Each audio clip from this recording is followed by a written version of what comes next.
Welcome to Belief, Being, and Beyond with your host, Granddaughter Crow. As the Veil Thins series, join us as Granddaughter Crow interviews spiritual leaders in riveting conversations about this time of year.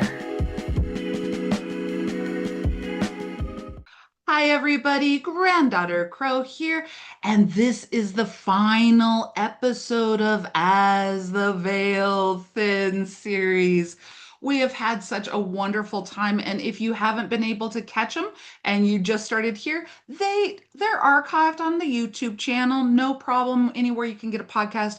But if you are at this point, I've got a very special guest that I've been waiting. So before I introduce, I'm going to say thank you for joining Granddaughter Crow with As the Veil Thins series. We have had a wonderful time with Jenny C. Bell talking to us. We've had Jamie Wagner come up. We've had Nikki Wardwell Sleeth. And today we have the Blue Witch herself, Laura González. And she is going to talk to us about a word that I am trying my best out of respect to get. And maybe she'll help explain this. Dia de Muertos. Trying so hard. Let me, without further ado, go ahead and give you a little bit more about who Reverend Laura González is, my sister cousin, and I love her so much. She's such a powerful being who is brought, in my eyes, she's brought here at this time in our life, in this world, to kind of give us guidance, to encourage us and empower us to stand up. So Reverend Laura González is Ish La Market, which she can help me say better. She is a holy elder.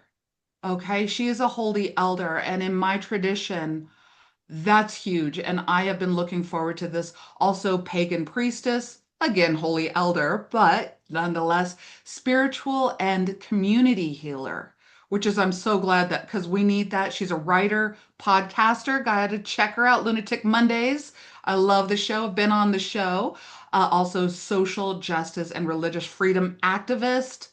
You cannot tell this woman anything except for we're going to do better. Let's go, people. I'm just kind of riffing it because she just gets me so excited. Anyway, she's also the priestess of the goddess and the ministry of the Circle Sanctuary. Learn more about her on bluewitch.org. Bluewitch.org. Laura, sister, cousin.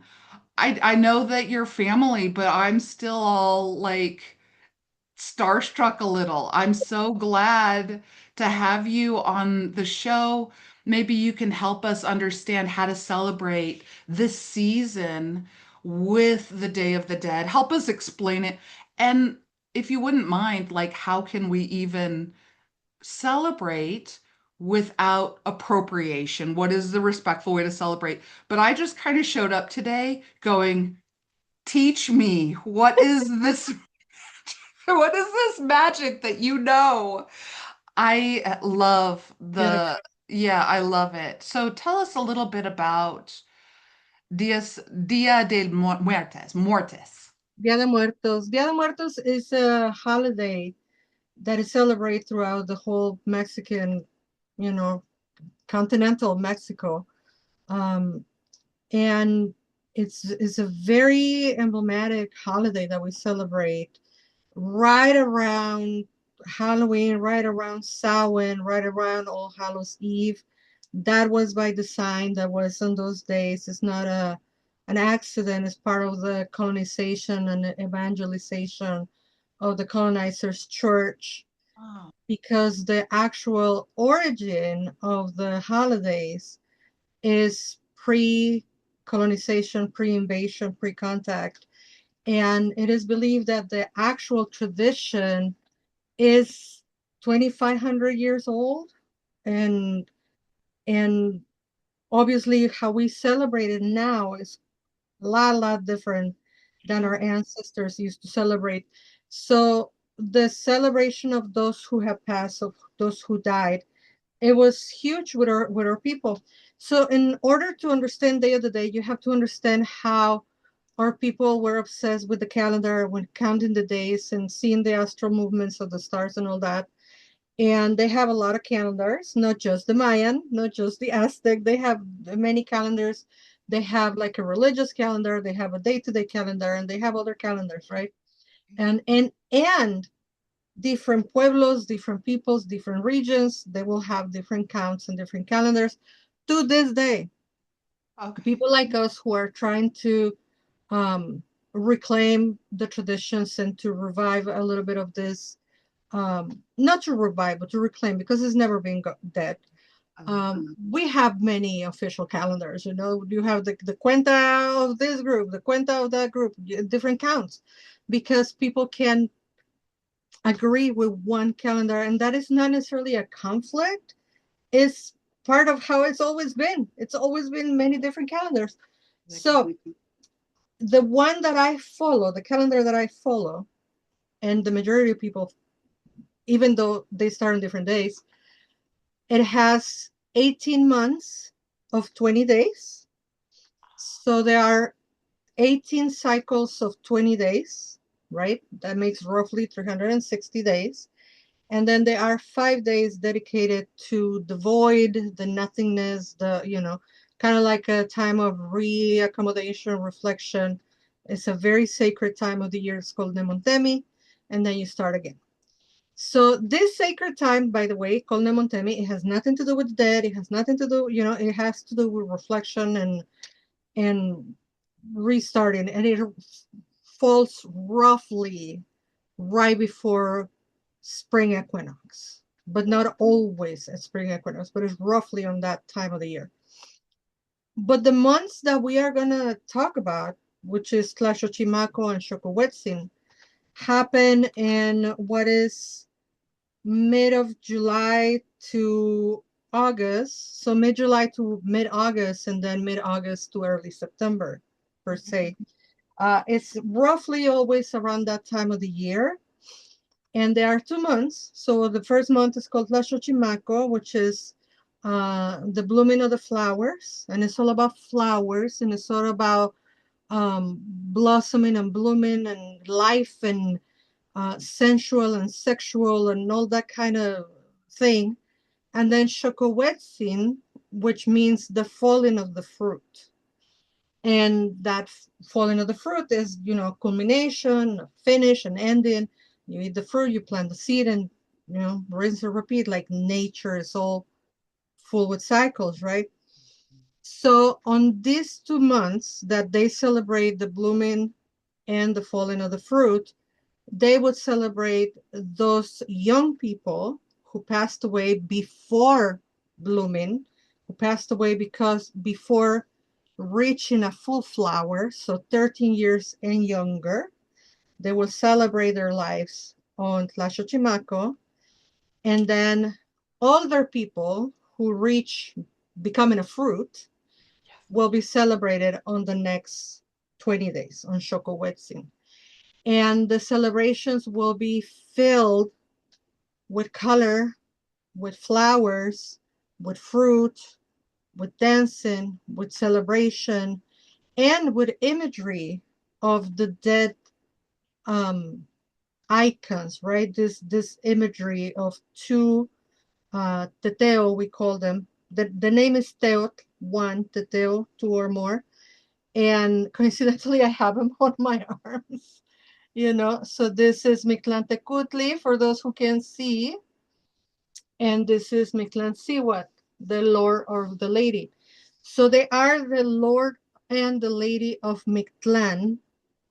Mictlan not being a physical place, but rather being a space on the universe where one goes to rest. So Oh, you and I, sister cousin, and everybody who's watching and listening, we all go to Mictlan every night when we go to sleep, right? As a yes. matter of fact, I was taking a nap a few hours ago, and I was traveling through Mictlan, right? Because it's the Oh, resting place. the rest. And eventually, we all gonna go to rest forever, right? So Mictlan is the place of dreaming, the place of slumbering, the place of, where your mind goes to rest and where your body is resting and your body is recuperating and regenerating and all of that, which science has caught up with that knowledge, right? We know Right. that when we go to sleep, we regenerate and all that. Yeah. Well, our people knew that 2,000 years ago. And so the dead go to Mictlan.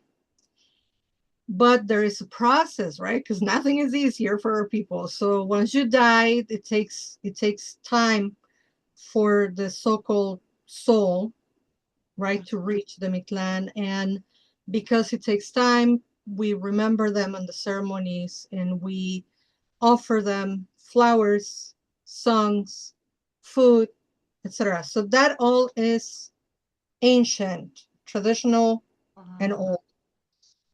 Now, our people used to use a lot of the imagery of the cranium, right? Yeah. Lots of the imagery of the cranium, which now has evolved into the sugar skull. But before it was the sugar skull, it is said, I don't know if this is true because I wasn't there, or maybe I was, but don't remember.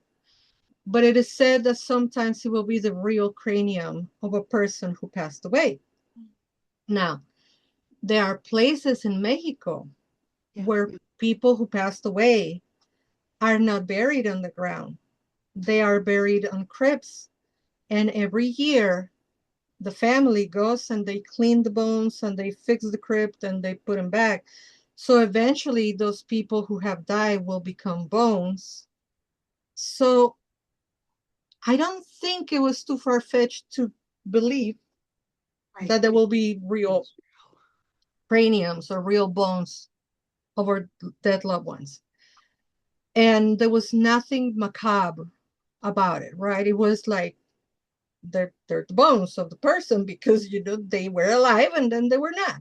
Yeah. And dying was not a finite process.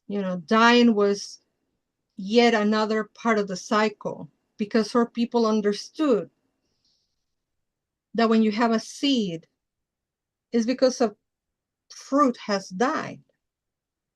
But that seed goes into the ground Yeah. and begins a process, and from the seed becomes a seedling, and from it becomes a plant, and from the plant becomes a bulb, and from the bulb you get a flower, Yes. right? And for the flower to become a fruit, for the plant to become a flower, the seed dies. And for the flower to become a fruit, the flower has to die. And for the fruit to become a seed, the fruit has to die. Right. So we understood from way back when that death is just one more part of the cycle of life.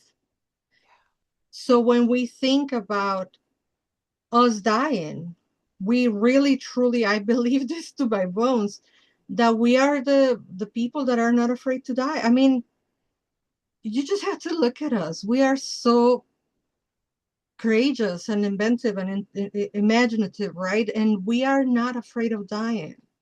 A lot of people say, well, you Mexicans aren't scared of anything. No, we're not, because we know dying is just part of the process. And we know that the relationships change, they don't end. Right. Death is not finite. We are not, a lot of us who are reclaiming this knowledge, we don't abide by the teachings of the colonizers, right? That say you're dead, you're done, you're gone, that's it. Um, so much so that they don't even want to talk about that. They don't even want to mention, Right. you Right. know, Which is why I'm doing this series, and which is why I want you on here to help us to I should have named it as the veil thins, decolonizing death. right? Right? Well, next year we Next can go with that. next year. But Wow. but Yeah. the thing is, these 2 months were dedicated to these folks that have died, whether they die very very young before they reach full bloom, right, Yeah. or when they died after 13, where they were already blooming, and some of us fruit who has left their seed already. You were asking earlier about the Ishlamaket, right? That my title, the honor that I have been bestowed by our group. And Ishlamaket is the elder. And I know 52 is not that old, right? Because in pagan communities, you become a crone at 60, 65 when you retire, when you're not raising kids anymore, la la la. But for us, because the count goes on 13, 13, 13, 13, Oh, so 52 is 4 times 13. So at 52, you reach elderhood, right?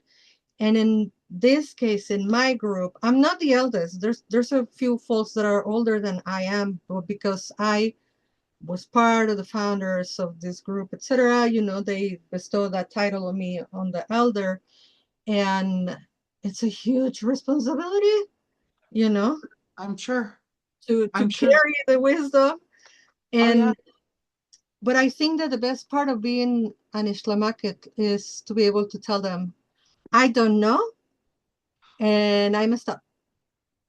Oh, wise one. Because that is a teaching that they don't teach you in colonial ways. You can't be wrong. Right. That's that's wrong. So once you become, of certain age, you believe in your seeds everywhere. And it's not necessarily children that you raised, that you birthed, because in my case, I never birthed a child, but I have so many seeds. I mean, just my podcast is 10 years old, so there's hundreds upon hundreds of seeds out there. And my voice, thank you, goddess, is going to be resonating long after I'm gone. Hi from the Mictlan.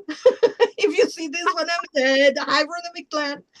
You know, so what are the seeds that you're going to leave? What are the flowers that you're going to leave?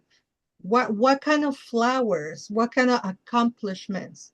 Because our people didn't speak straight anything.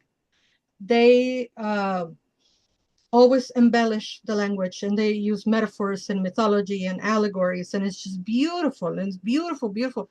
That's why we speak this way. That's why we Mexicans always embellish our stories, and we go 30 times before we tell you the actual meaning of the story. It comes from our ancestors that Okay. embellish everything that they say. So part of the embellishment is the flower and the blooming, the blossoming, as a metaphor of an accomplishment.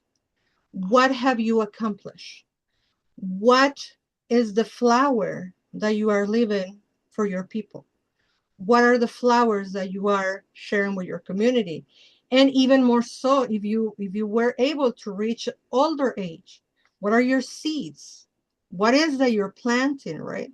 So like you and I at this moment are living flowers, are living seeds. You have your apprentices, you have your people, you have, and everything and anything you do, you say, you accomplish. It's not just for you, because that idea that influencers are few and far in between is a lie.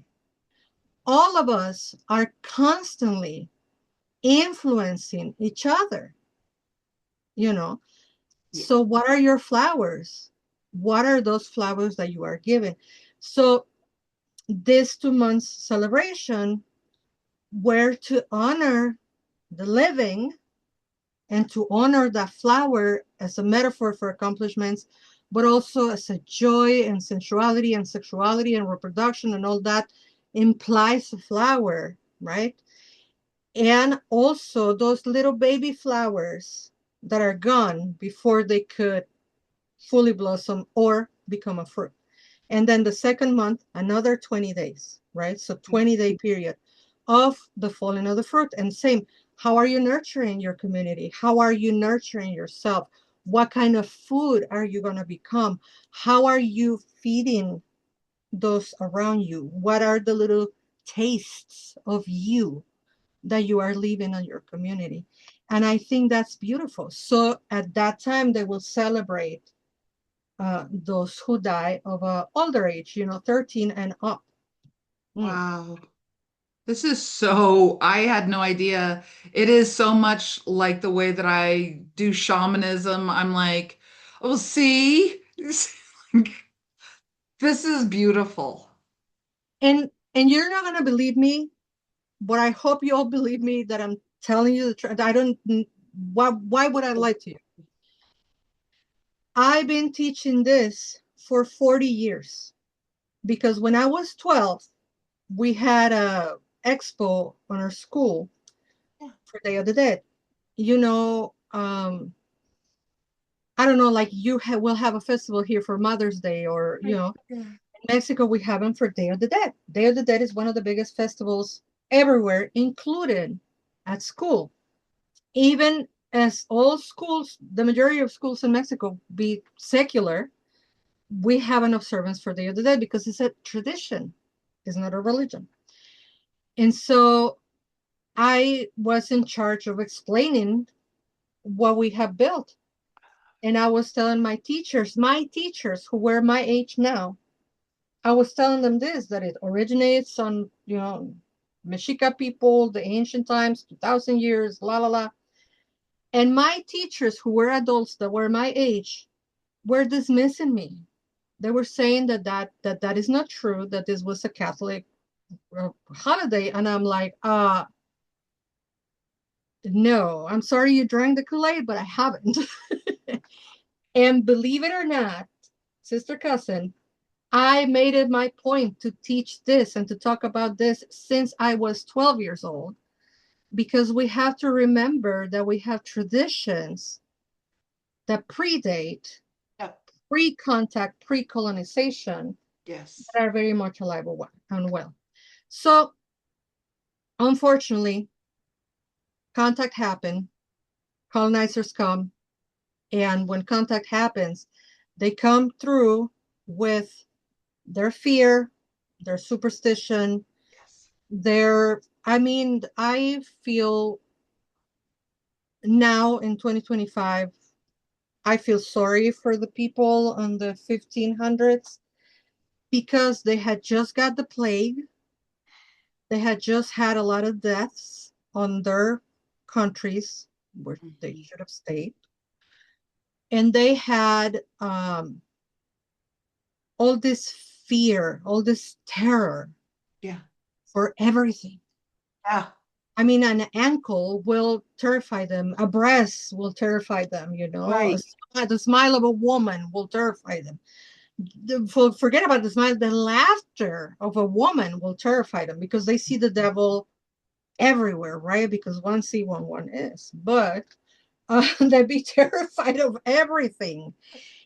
And so when you have just fill your temples with the bodies of your dead and you have all this amazingly impressive catacombs, and then you come to a land and you see a lot of craniums, a lot of skulls.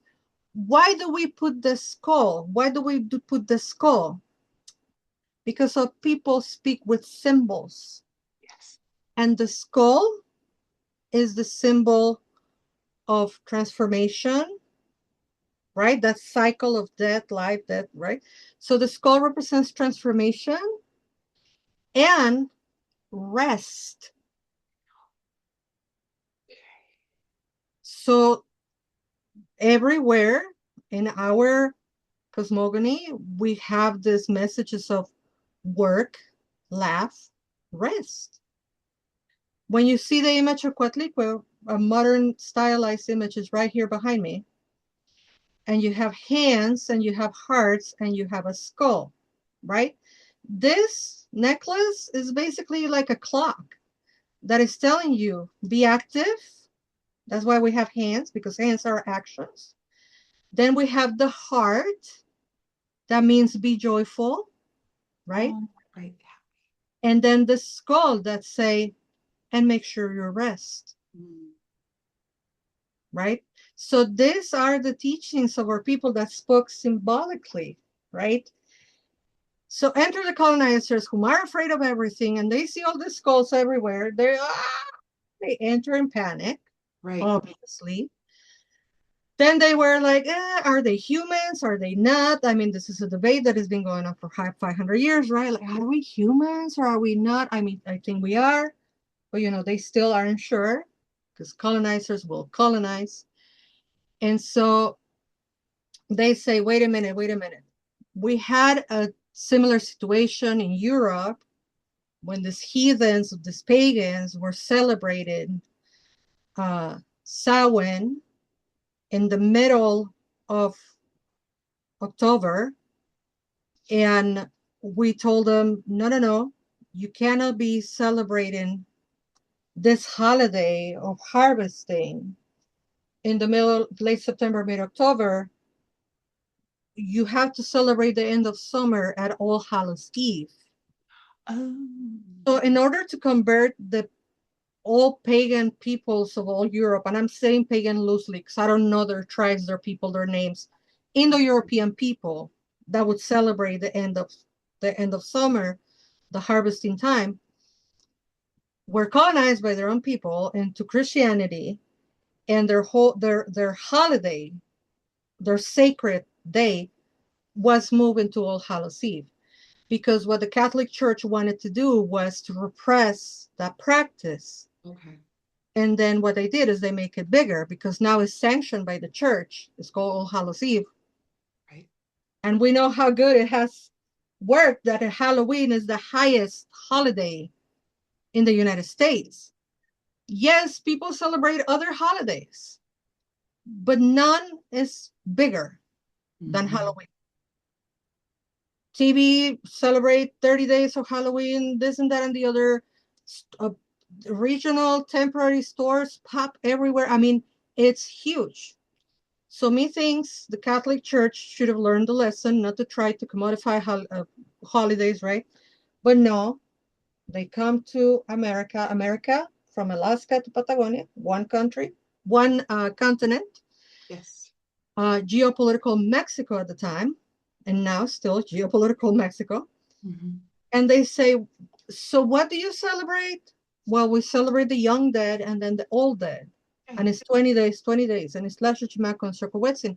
And they're like, So it's almost like All Saints Day and All Souls Day. And our people were like, kind of, but not, because it's 40 days. Right. And the Catholic Church, like, about 2 days. And we're like, no, it's 40 days. And of course, they got away with what they decide to do. And so that's how Tlaxo Chimaco, I have to see it because I never remember, because these are Catholic holidays that I don't partake on. Celebrate. Yeah, me too. So November 1st will be All Saints Day.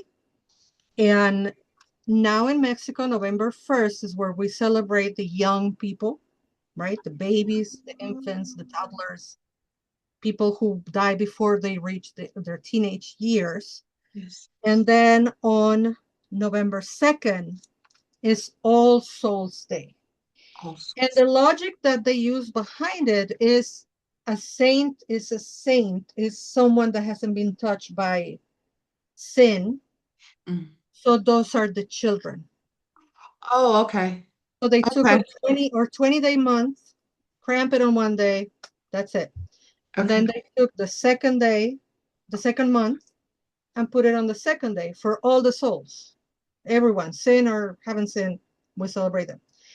And that's how we got them now back to back to back. So we have the ancestral pagan Samhain celebration of summer, harvesting, etc., on the 31st. Because if you move it, nobody's gonna remember and it's just gonna die out. And then you grab Tlaxochimaco and Xocowetzin, move them to November 1st and 2nd. Right. Don't tell anybody it's gonna die. It's gonna die out. It's gonna die out. They're gonna forget. They'll never celebrate this way anymore. Yeah. How's that working for you, Catholic Church? So with that, Mhm. and the origin, right? That's the origin. That's where it comes from, and that's how it was moved to November 1st and 2nd.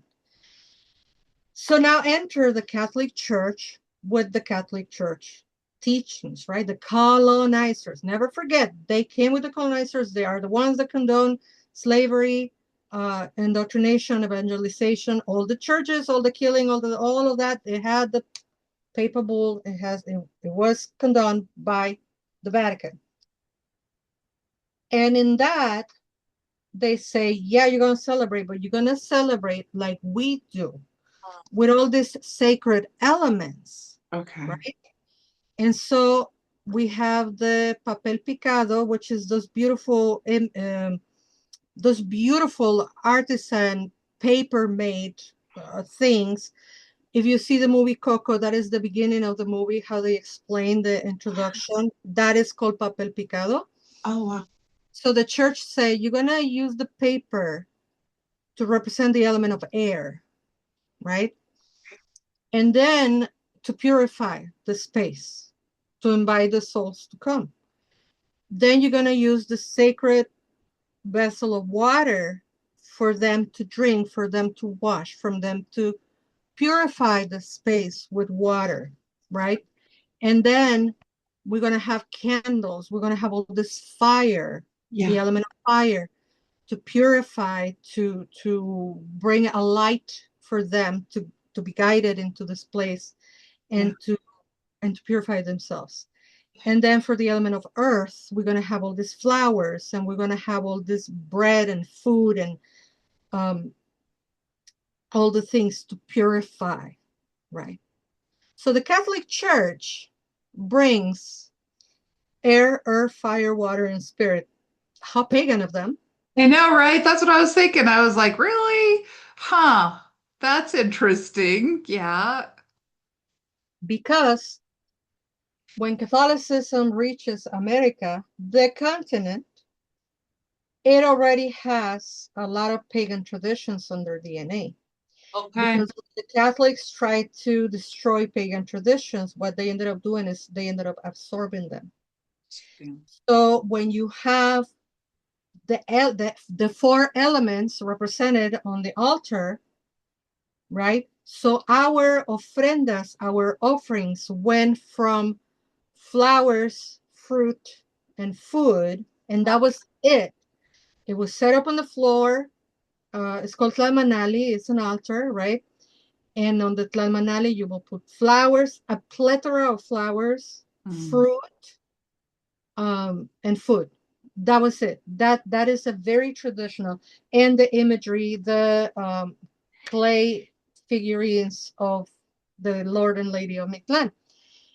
So when the church comes through, this guy get dispatched out. So now we put, grab two sticks, boom, made a cross. That's it. And uh, fruit and flour. Yeah. So if you want to celebrate, put some flowers, bring some fruit, put a photo of your loved ones. That's it. Okay. You don't need any imagery of any saints on any deities or nothing. Her image is really hard to come to.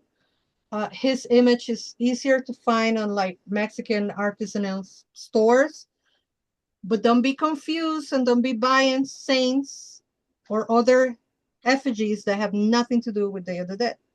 So it's better that you don't put any saints or any gods or goddesses. I love that. Thank you for that. More on that before we end. So what is now the modern day altar? It has to have food. I mean, food is the most important part of it. Food Mm. is the most important part of it in the modern context of it, right? What's your favorite food, Sister Cousin?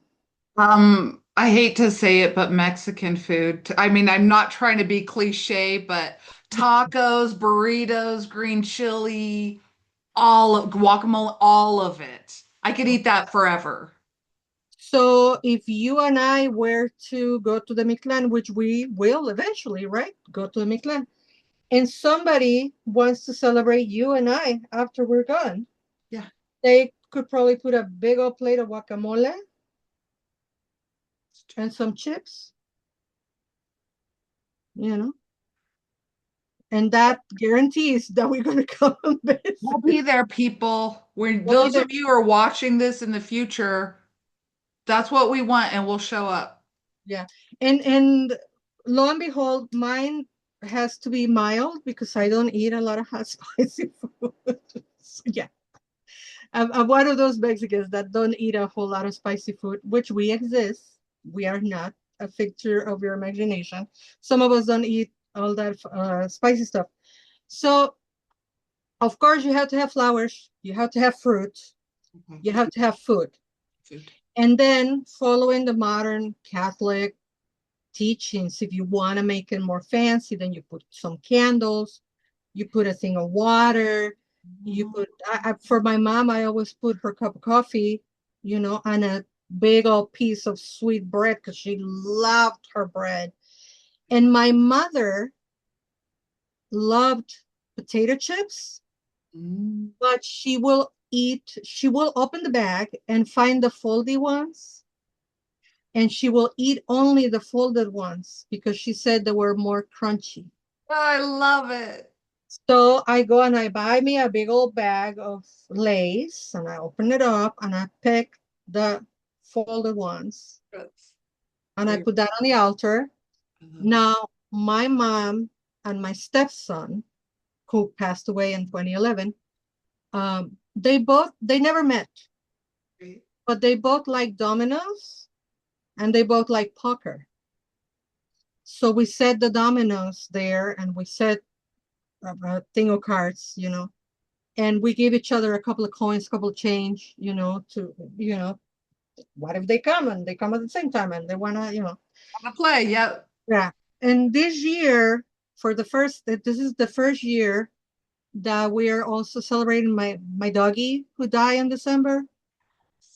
So of course we're gonna have a hamburger for him, and we're gonna have his toys, Oh, yeah, and yeah. we're gonna have some doggy treats, and those have to be on the floor, right? Because I don't know, his food needs to be on the floor. I think, I don't know, Yeah, yeah. but those how do you say your altar nowadays?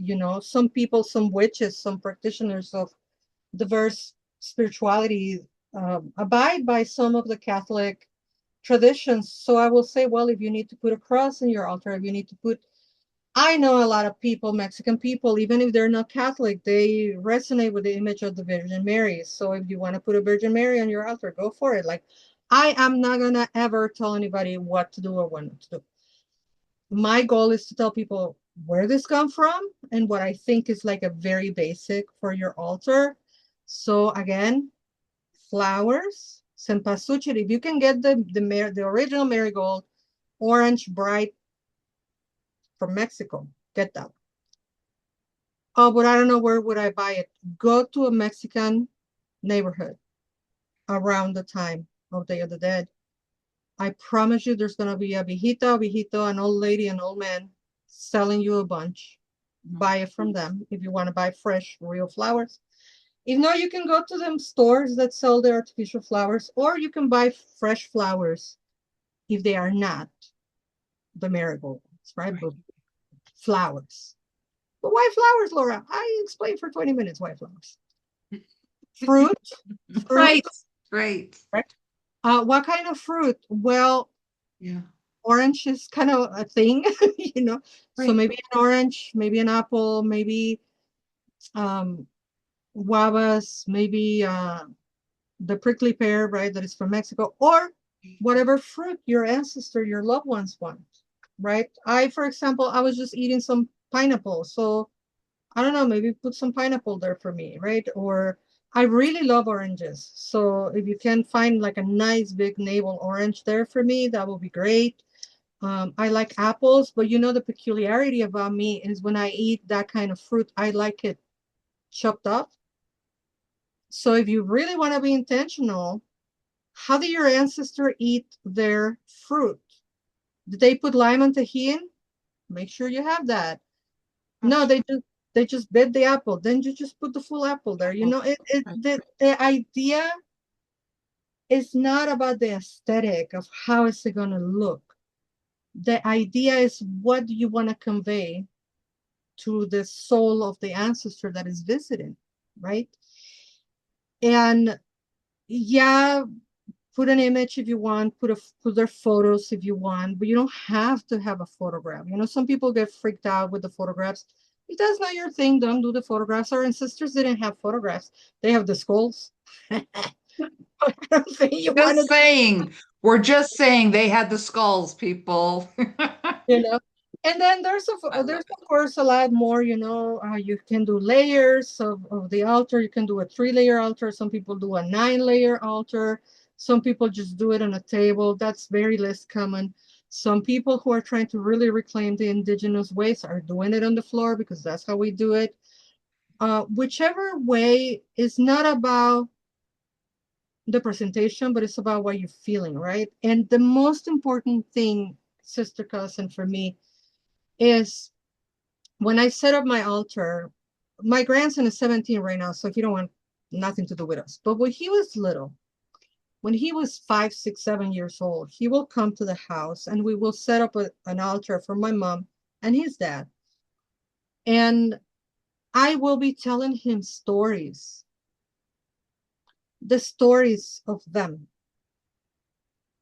Well, my mom liked dominoes, just like your daddy. My mom liked coffee, just like your daddy. My mom liked to dance a lot and laugh a lot and say a lot of jokes. Oh, just like my dad. Yeah, just like your daddy. You know, they were not too different.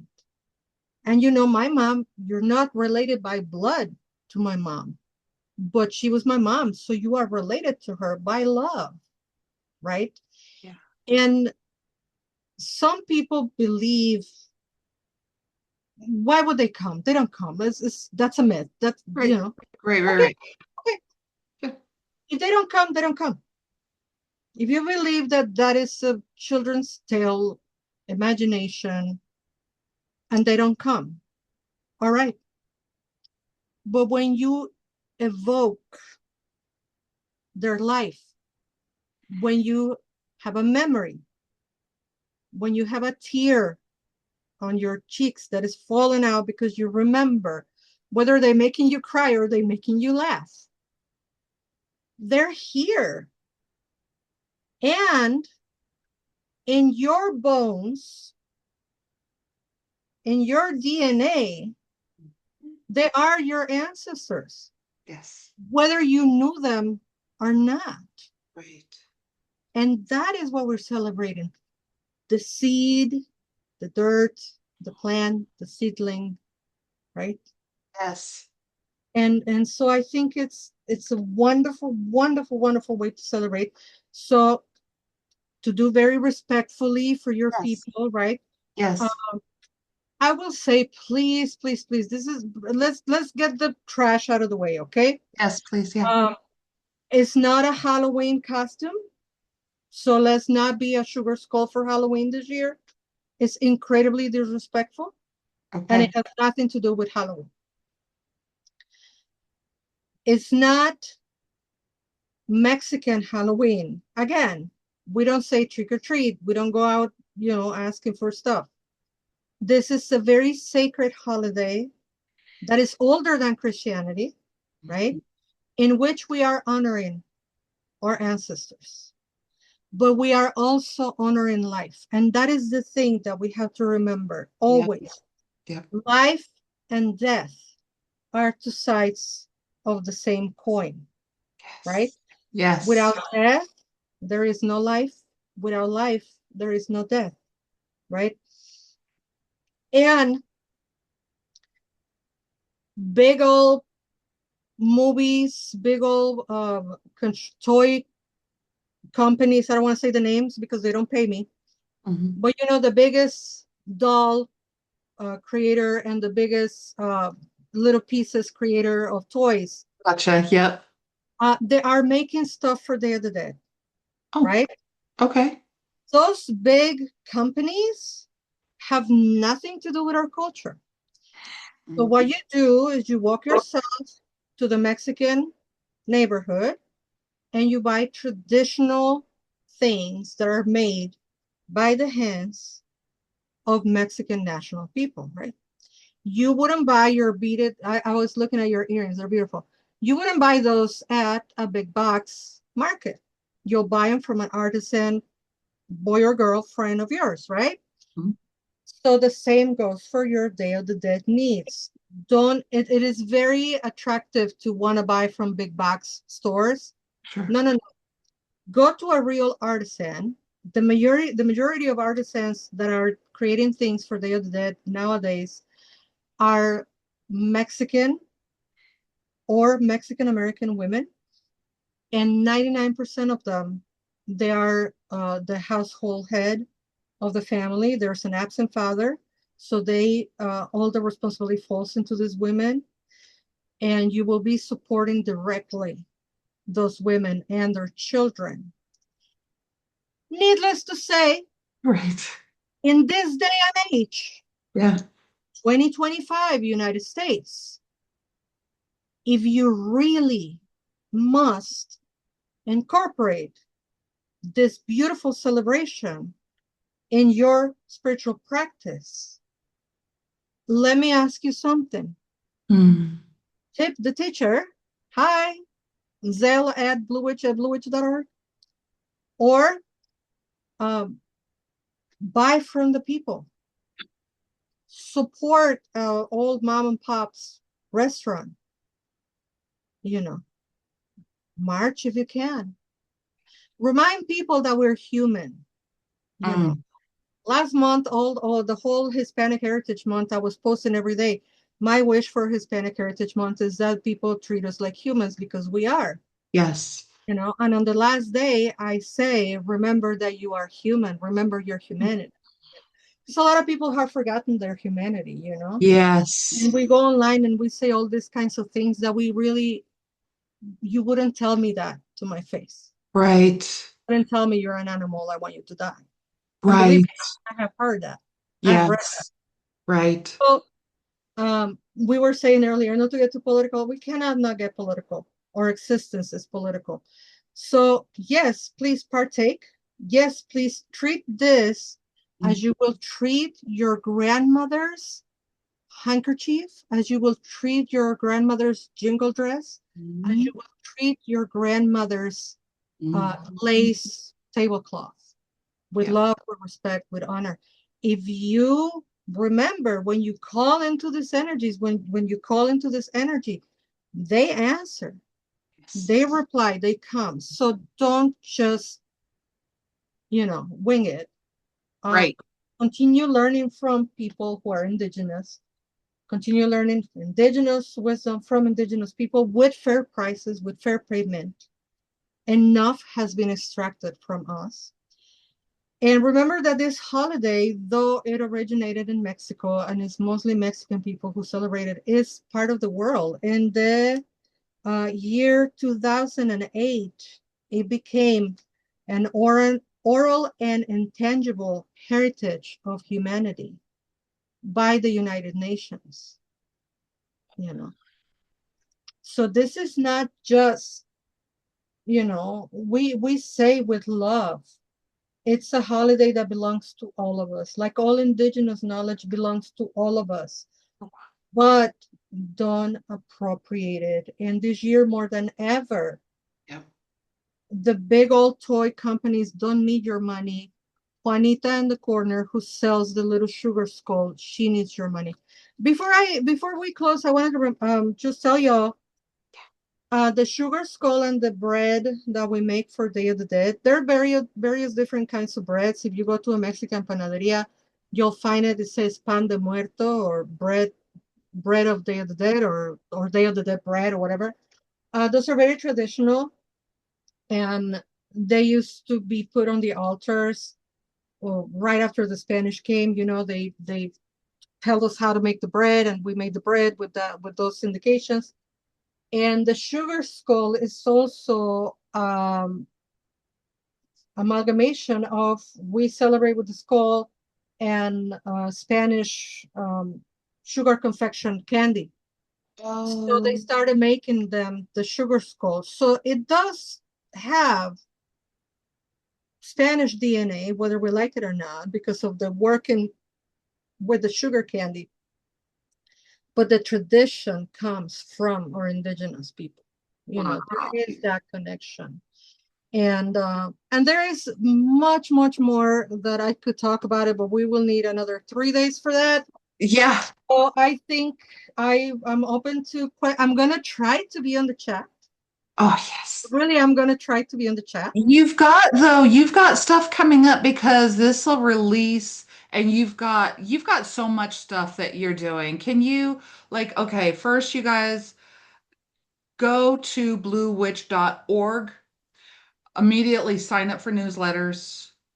Um, it's absolutely amazing because what else do you have that you offer to the community? Because what you're sharing with us, it just hits my soul. There's a couple of times I'm like, no, Granddaughter Crow does not have a cold. I was tearing up listening to this because it just touched my soul and it made me think about how much healing energy is going to happen when people listen to what you're saying and they're like, "Oh, you mean Aunt Fred or Uncle Fred? Yeah, maybe I should get him a Budweiser or whatever it is, tequila or whatever. Maybe I could buy." I mean, it's sacred, and I want to say thank you so much for that, and then talk about what else you're doing on your website. Thank you for saying that because I didn't want to forget and I forgot. In a world where everything is sanitized and we don't want to talk to the we don't want to see the dead. We barely bury them. It's like we don't want to have anything to do with it.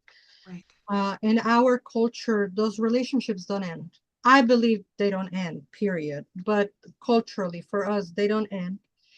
And if you are having a hard time mourning, because a lot of the times it's really hard, especially when there is no closure, when there was no visitation, when there was no cleaning of the body, when there was no singing to the body, when there was no, when it was too sterile and clean, it's really hard to have closure.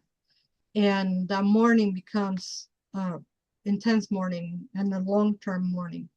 So if you were to adopt the celebration for Day of the Dead, I believe, I'm not a therapist, okay? But I believe that it's a very healthy way to commune with the spirit, to understand that the spirit is just not physically present, but is spiritually present. And it's also a way of understanding, but they never die because they are always with us and within us, right? And I think it helps heal the wounded heart of mourning. It's a very healthy way of mourning our death because it's a celebration. It's a celebration of life with flowers and fruit. Anyway, that is the And guacamole, you guys. guacamole. Please, for the love of the divine, some guacamole. I love French fries. This is so ironic because I love French fries and chicken tenders, which I call chicken toast. And since I became vegan, I don't eat chicken tenders. Right. But when I die, there had to be the best chicken tenders on a mountain of French fries with a big old bottle of ranch. Ranch, okay. There we go. That's my favorite food in the whole wide world. And then I'll have some of your guacamole as well. Okay, So yeah, you can. the classes that we're doing, when you go to bluewitch.org and first of all, when you go to bluewitch.org, thank you. Please sign up to the newsletter so you can see all the things that I'm doing. Sometimes information comes a little bit late, so just walk on through the calendar and then you'll see everything and anything that is happening there in the calendar. Shout out to Andrea, my business manager. She's doing a great work with the website. And when you go to the learning area, you're going to find various things. You're going to find self-paced wisdom that is there recorded. You can sign up and you can watch at your own pace. You get access forever. I will never withdraw the access. Once you pay me for the class, you pay me for the class. I don't care. You can come back and watch it 20 times if you want. So we have a course on tarot and divination. So it's an introductory course, which is kind of the base introduction before I go into a one-on-one series with people. And That is $200, and it's 9 hours of me Oh. yakking about tarot and divination and all that kind of stuff. And then there's another series that we did in 2023 that is called the Spells series. And each month I talk about the technology behind spell work. And when it's very focused on different elements. So we have ancestor spells, we have nature spells, we have sun spells, we have moon spells, we have candle spells, we have oil spells. So all your witchy needs on your heart, and you can buy that as a series and just watch at your own pace, or you can buy them on demand. You know, there's $30 a class, is still very affordable. And those are kind of like the two pre-recorded that don't have anything to do with indigenous knowledge other than it's an indigenous woman teaching it. But the ones that are, you know, the where I got my marching orders that no, you gotta teach the indigenous wisdom because I'm tired of you not teaching it. That was literally what the goddess did to me in 2024. 2023 to start on 2024. So we started this series called Decolonizing the Goddess. Yes. And in the Colonizing the Goddess, we are talking about all this siwa teteo. So they are siwa, this feminine, and teteo is the word that we use in lieu of God because we don't have a word for God or goddess. So the sacred or the divine giving force, feminine giving forces. And the first year, 2024, there's 11 classes. And in those 11 classes, we talk about Coatlicue, Citlalinicue, Xilonen, Chicomecoat, Coyoshauqui. These are all these goddesses, forces of nature that represent motherhood, that represent warriorhood, that represent conflict between mother and daughter, and all kinds of mythological stories that are allegories of nature, but also of our human behavior. So what I'm doing in these classes, Sister Cousin, is I introduce the person to the goddess, to the name, Yes. and then we talk a little bit about the mythology. We tell their story, we tell their origin story, Yes. and then we compare and analyze with other European goddesses that are more known, Okay. and in some we have skipped that because why would Right. we're talking about the colonization. Um, and so we talk about bringing those elements and that energy into the 21st century. So the slogan that I was gifted for those classes was pulling threads from the past to build a beautiful tapestry into the future, right? How we pull from indigenous knowledge into the 21st century, how can we integrate and rethink and recreate and reclaim the knowledge of our ancestors into our present and beyond, because we have to carry it for the next generations, right? Yes. So the first year, there are 11 classes. They're there for you to take. You can pay for the whole series and watch at your own pace, or you can buy them on demand, right? And for the year two, we are just about to finish because we just did October and we're gonna do November, December. So we have two more classes coming. However, you can still buy the whole year and come and join us on the live ones, November, December, and then go back to Hmm. the beginning and watch at your own pace, or you can buy them on demand. I just want to learn about La Solteor. I just want to learn about, um, I don't know, Tlaltecuhtli or I just want to learn about any particular, right? Okay. And um, in December, we finish the Colonizing the Goddess series for now. I'm not going to say forever because I don't know. And on 2026, this is the first time I'm saying this publicly. So here it comes, the exclusive. Remember I started telling you about the 18 months of 20 days? Okay. So each one of those days has a name, and each one of those days has a teteo attached to them. So we're going to talk about the 20-day signs. Sipactli, Coat, Cali, Cuspali, Nosomatli, etc., etc. All the 20 days of the month. And the teteo could be a siwa teteo or atlacutli. It could be a tlaltecutli. It could be, I'm saying that wrong. I better don't say it. It could be a feminine or masculine teot, and how they are attached to the day, right? So in a calendar day of 20 days, in a calendar month of 20 days, we're going to talk about each one of the days. So that's going to be a 2-year series. We're going to do it on 2026 and 2027. We're still working on structuring it. What we know most likely is that we're going to start in March, and it might be an introduction class in March, and then we go day by day by day, one class a month, because I don't want to break that rhythm that people are coming to my classes just once a month.